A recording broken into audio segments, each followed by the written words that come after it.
so much. I love you so much. I love you so much.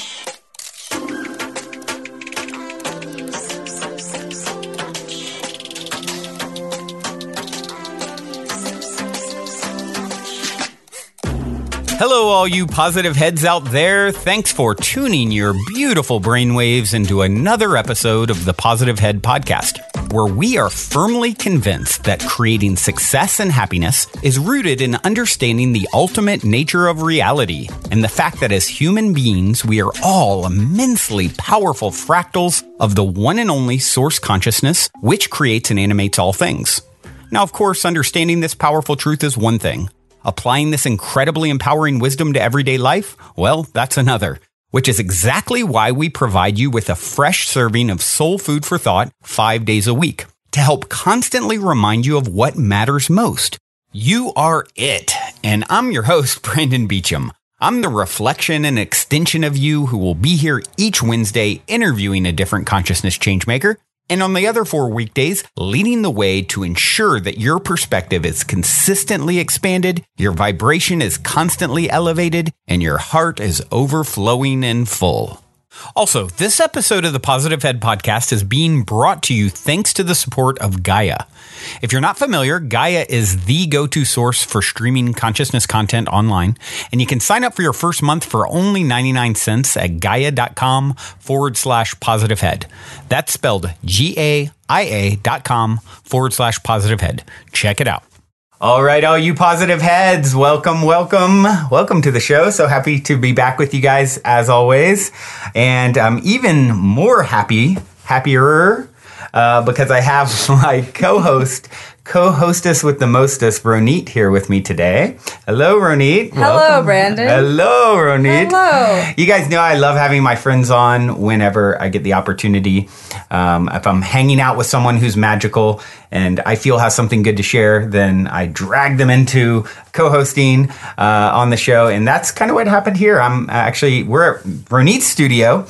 So if the mic sounds a little different, it's because, we're not in the normal setup. If you hear birds chirping. If you hear birds chirping, we're in the mountains in Crestline, which is near Lake Arrowhead, California. But we were hanging out and we decided, I met Roniit through the show. So maybe, Roniit, why don't you tell them a little bit of the story of how we met? Story of how I met. So it all begins with me getting a tonsillectomy.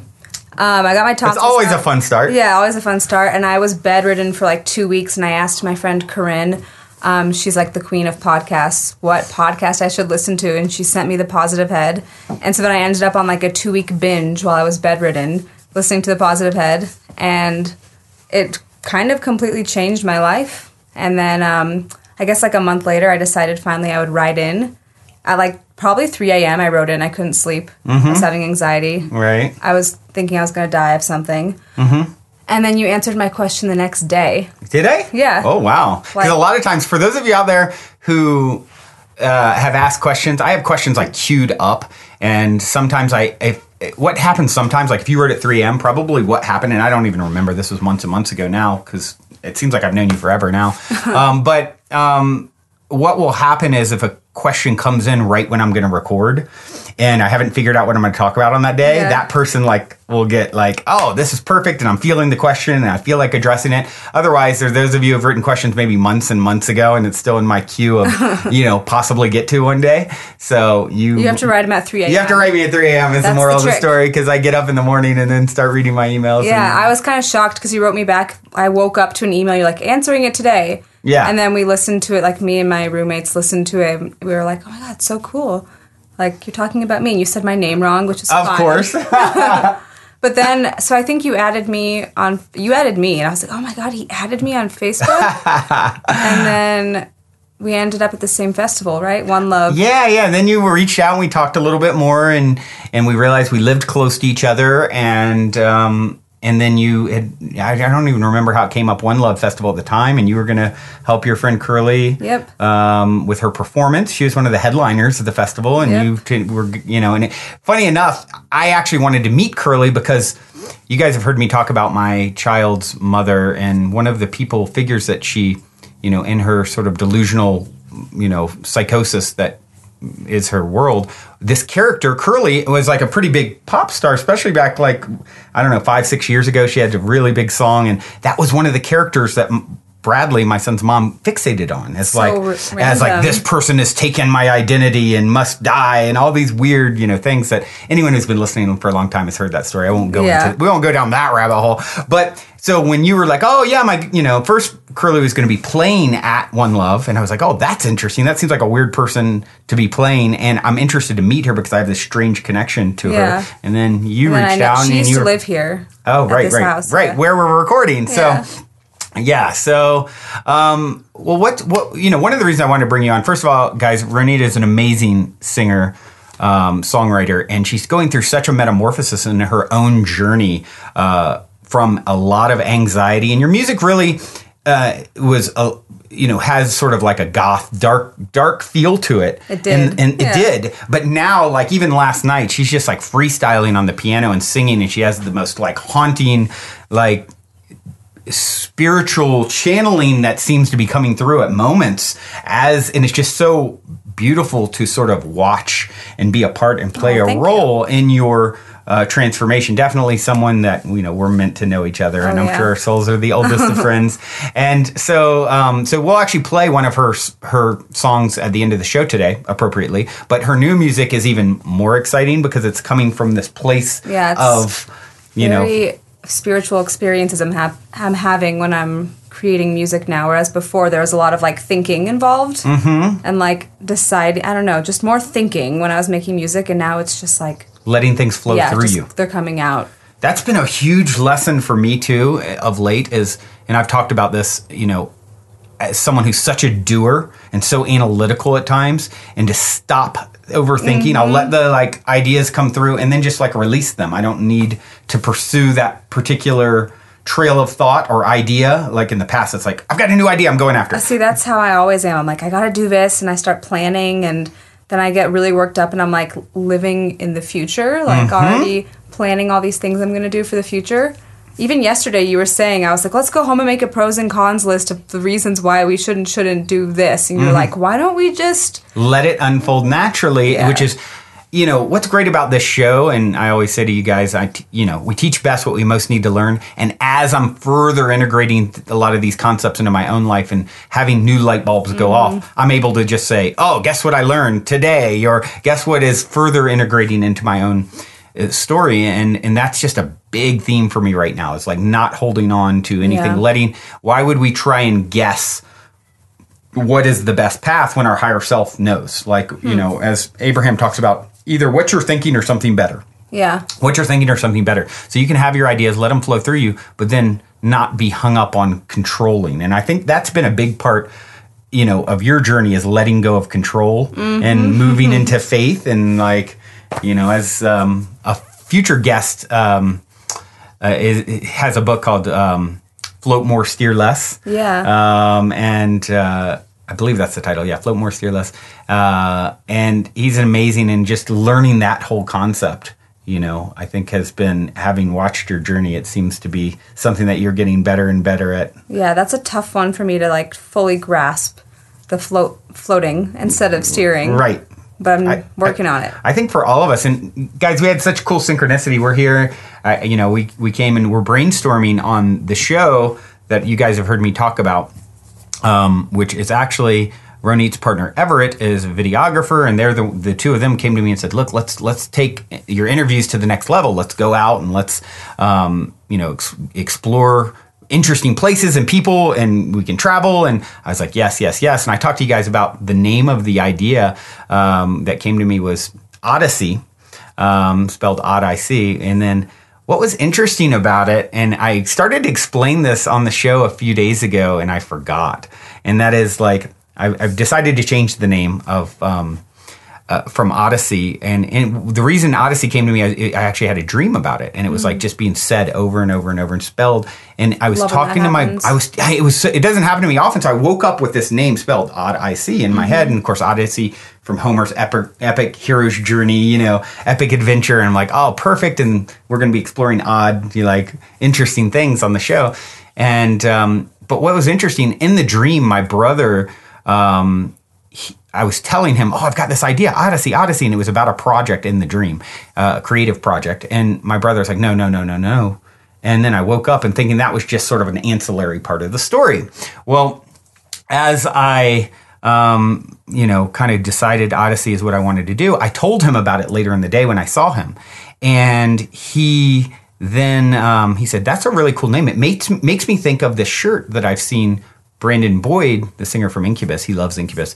I've seen him wear before that says The Optimistic, or Optimistic spelled MYSTIC. And I'm like, whoa, I love that. That's like, it's almost like positive head, right? Like optimistic.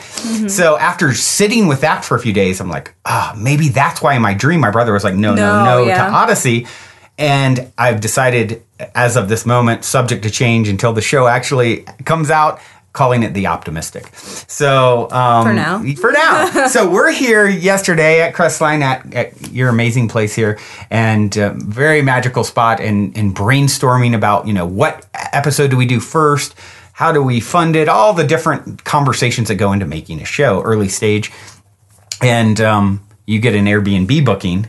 Yeah, every time I run an Airbnb here, and every single time I'm hanging out with Brandon, I get bookings, and they're always these people I'm like meant to know somehow. I swear there's like some magic that happens when we hang out. Like one time it was this Chinese doctor, and I had been seeing a Chinese doctor that didn't speak English, and this guy came who was like spoke perfect English, and like was telling me all these amazing things. We ended up spending the whole night together. The next time I get a booking with you, it's a Reiki practitioner who's coming to stay with me. Right. And then the next guy was like a Burning Man dude who's like a producer. Right. And so then today we're on a walk and we're coming home from the walk. And I'm like, I just got a booking.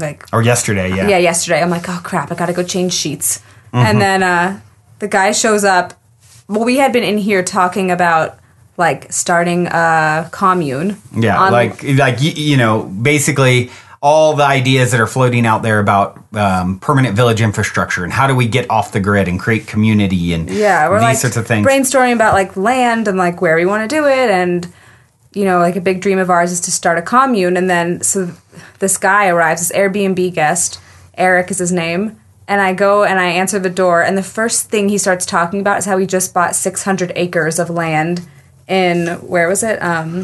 Colombia. Yeah. And then how, he has all this different land all over the place, and he's just like a character straight out of a cartoon, almost. Like, he just walks in, he looks like, ginger, like both my brother and sister, redheaded, and like looks like he could be my family member instantly, what I think, because I have so much red hair in my, in my family.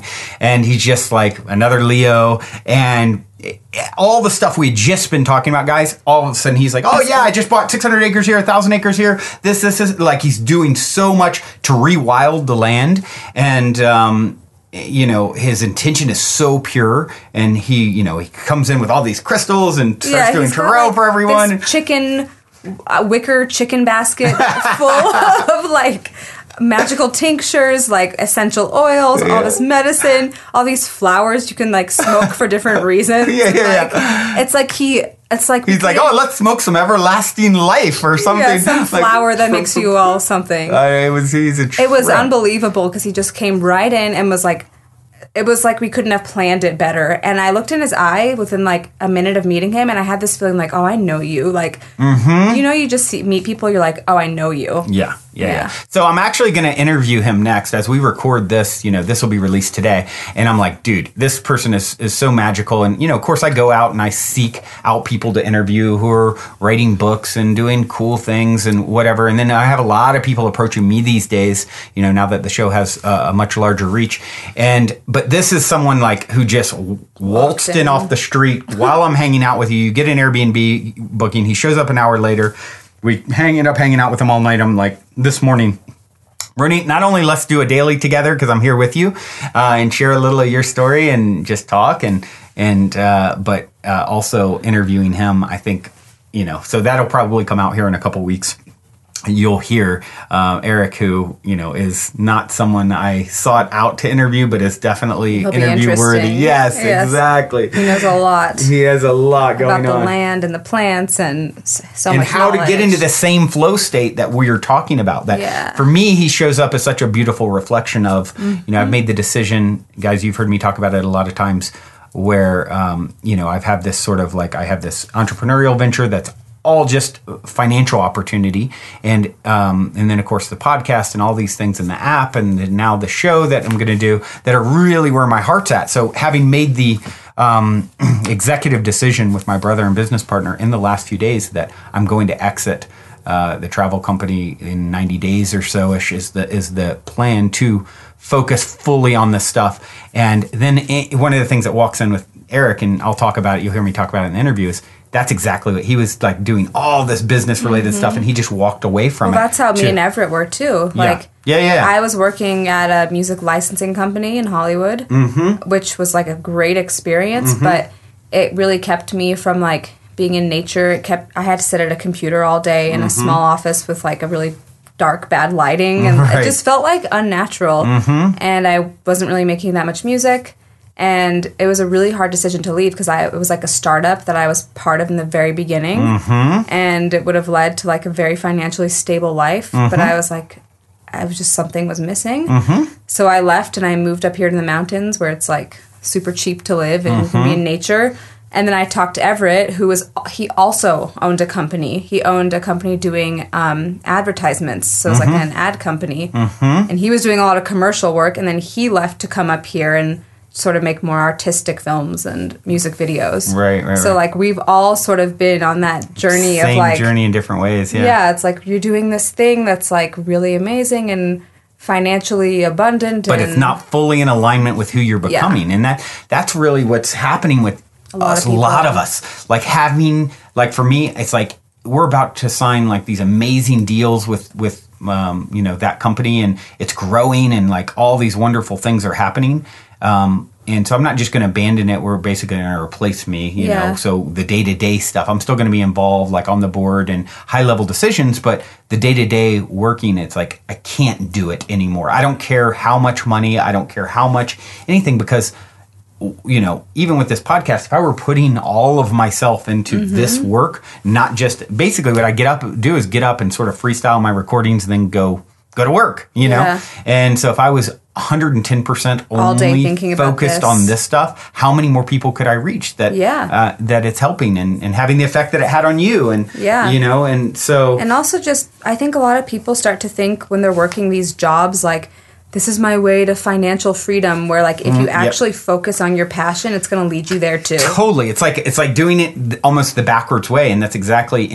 And Eric walking in last night was such a beautiful reflection of this sort of decision that I've made. He's like someone who he has all this abundance around him, and he's so giving. And, granted, his situation is different than mine, as you'll hear from family and things like that. A lot of abundance there already. But just the way he's flowing with his whole life, and his intention is like how to help bring healing. In his case, like buying land that he just rewilds and doesn't even do anything with. It's not about financial gain. And it's like, if you get into alignment with your higher purpose, then the money flow from that instead of let me get the money so that I can do the thing that I love. Oh my God. It's a huge change, and it takes like faith, it takes courage, but as soon as energetically you make that decision, you'll see the universe supporting you. Yeah, I was thinking about this actually, exactly this thing while I was in the shower last night. Some of my best thoughts. But like, I was thinking about how a few years ago I was thinking, I really wish I could find an investor who could help me like pay to make this album and all these music videos, and how that never happened even though I really wanted it.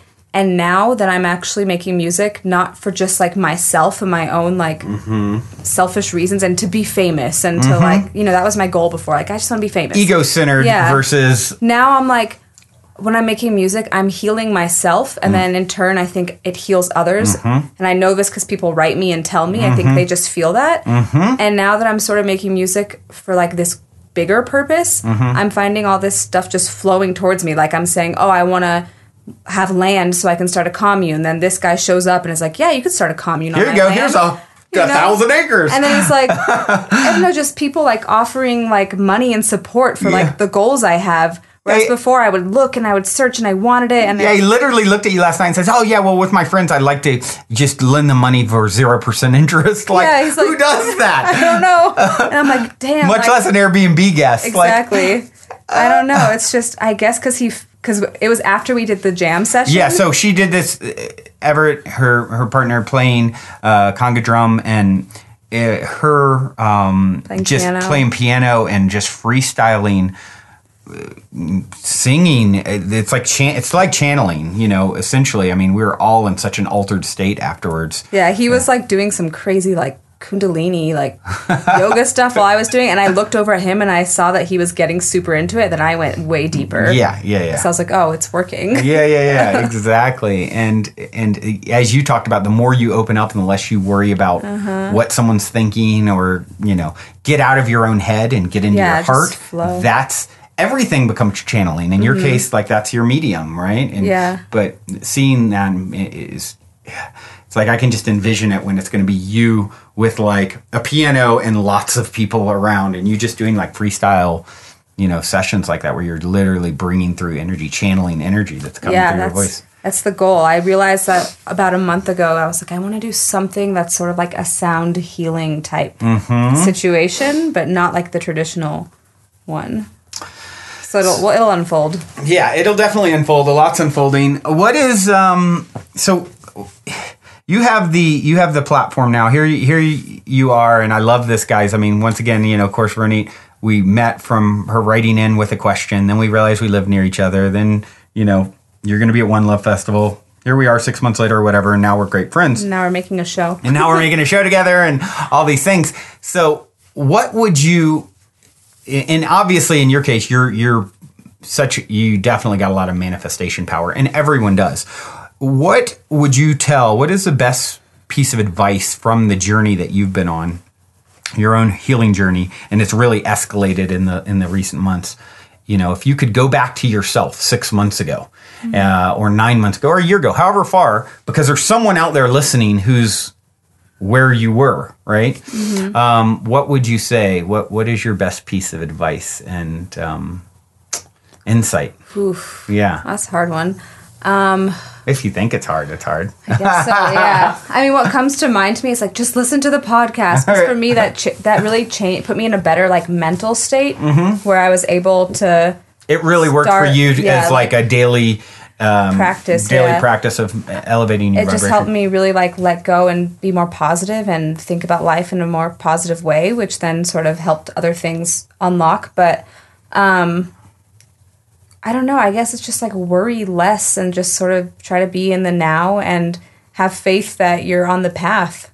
Because I was so worried all the time. Like, oh, I'm not doing enough this, I'm not doing enough that. Like, right. I would wake up and feel guilty if I wasn't working on music all day. Or I'd feel guilty if I didn't get enough done. Or I wouldn't let myself just like watch TV if I was tired because I was like, I need to work harder. I need to do this. Right. So many things I had to do. Right. That were like, I don't know, just self-inflicted sort of, right. I don't know, putting myself under a lot of pressure. And right. So I guess my biggest piece of advice is just to relax a little bit and, I don't know, let your higher self come through, because once it does, then everything gets a lot easier. Yeah.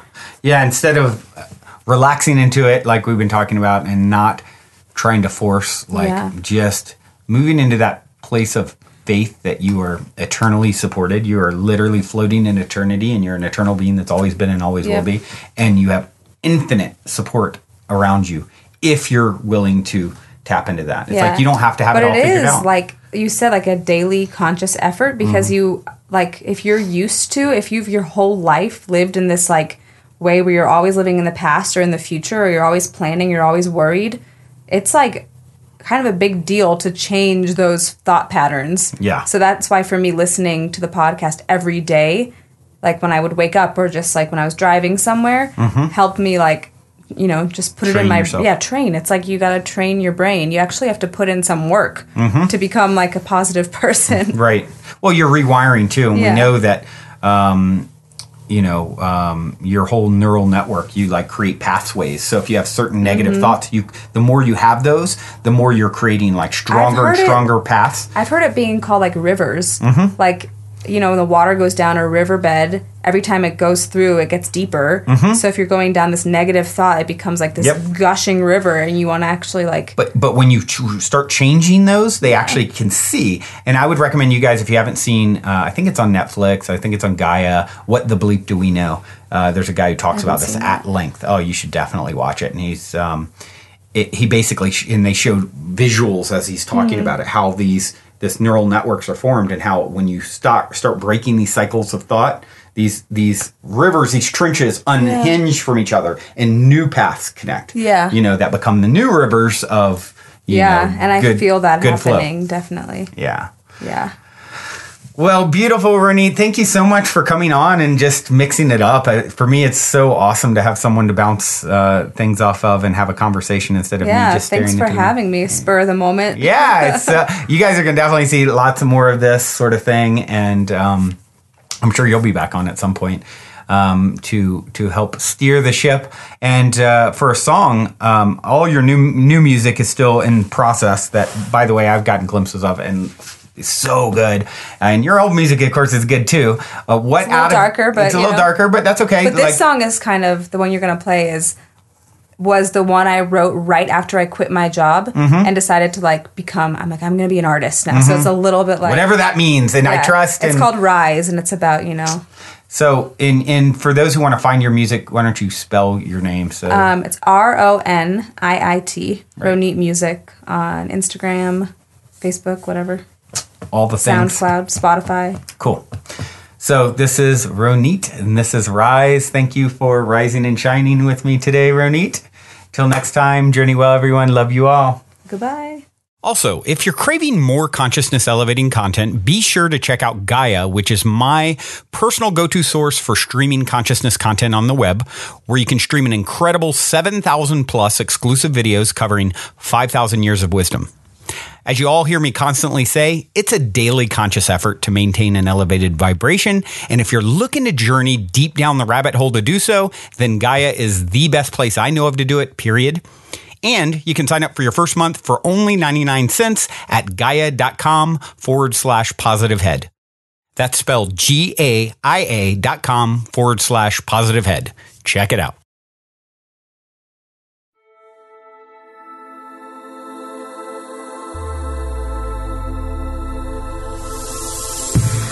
I can hear whispers from far away. I can hide, but I'll try. I see the walls are caving in, but I'm not ready to fly.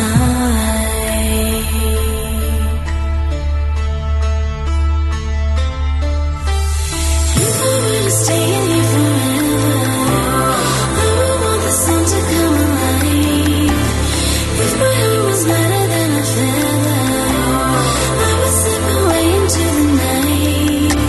Send me ultraviolet signals through the silence into the horizon.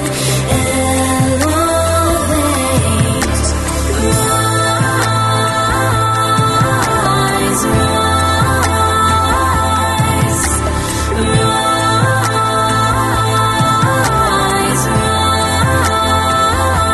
rise. Will we travel through the